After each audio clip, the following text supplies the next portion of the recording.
ছুটির দিনে সারা দেশে জমে উঠেছে নির্বাচনী প্রচার। সকাল থেকে ব্যস্ত সময় পার করছেন বিভিন্ন দলের প্রার্থীরা। নানা রকম আশ্বাস নিয়ে ভোট চাচ্ছেন ভোটারদের কাছে। কয়েকজন কিছু অভিযোগ করলেও বেশিরভাগ প্রার্থী ভোটারদের মন জয়ের চেষ্টা করছেন। দীর্ঘদিন পর এমন পরিবেশ পেয়ে খুশি সাধারণ মানুষ এবং প্রার্থীদের কর্মী সমর্থকরা।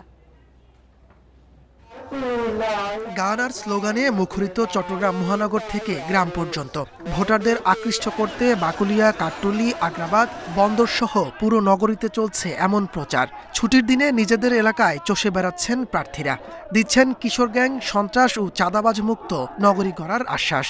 শিক্ষাকে বিশ্বমান করতে হবে, সেখানে চিকিৎসা সেবাকে বিশ্বমান করতে হবে এবং সাশ্রয়ী এবং সার্বজনীনও করতে হবে। কিশোর গ্যাং আর চাঁদাবাজিকে আমরা এই চট্টগ্রামে হতে দেব না। আমাদেরকে শুধু সিল দিতে হবে এবং একটি সিলের মাধ্যমেই আমরা সহস্র শহীদের রক্তের মাধ্যমে যা অর্জন করেছিলাম তা রক্ষা করতে পারবো।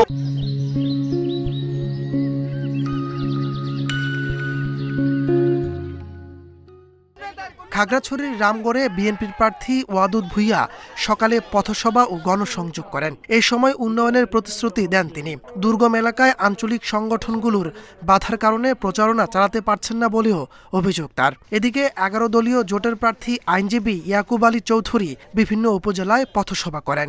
আজকে আমরা এখানে মিটিং করতে পারতেছি, আমরা ভিতরের দিকে যেতে পারতেছি না, নিষেধ করছে, আমরা যেতে পারবো না। বন্দুক দেখাচ্ছে, গুলি দেখাচ্ছে, রাইফেল দেখাচ্ছে। এদিকে দিনাজপুর 6 আসনে জামায়াতের প্রার্থী আনোয়ারুল ইসলাম ডাঙ্গাপাড়া এলাকায় গণসংযোগ করেন। দাঁড়িপাল্লায় ভোট দিয়ে নির্বাচিত করলে সব সমস্যা সমাধানের আশ্বাস দেন তিনি। আমাদের হিল স্টেশনে আন্তনগর ট্রেন স্টপেজ নেই, যদি এটা আমরা করতে পারি আমাদের পণ্য লোড আনলোড করাও আমাদের সুবিধা হবে। হবিগঞ্জের 4টি আসনে পুরোদমে প্রচার চালান বিভিন্ন দলের প্রার্থীরা।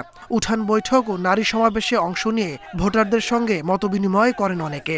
নরসিংদী, নাটোর, ফরিদপুর সহ সারা দেশেই প্রচারে ব্যস্ত সময় কাটাচ্ছেন সব প্রার্থীরা। তাপস সরকার, ইন্ডিপেন্ডেন্ট নিউজ।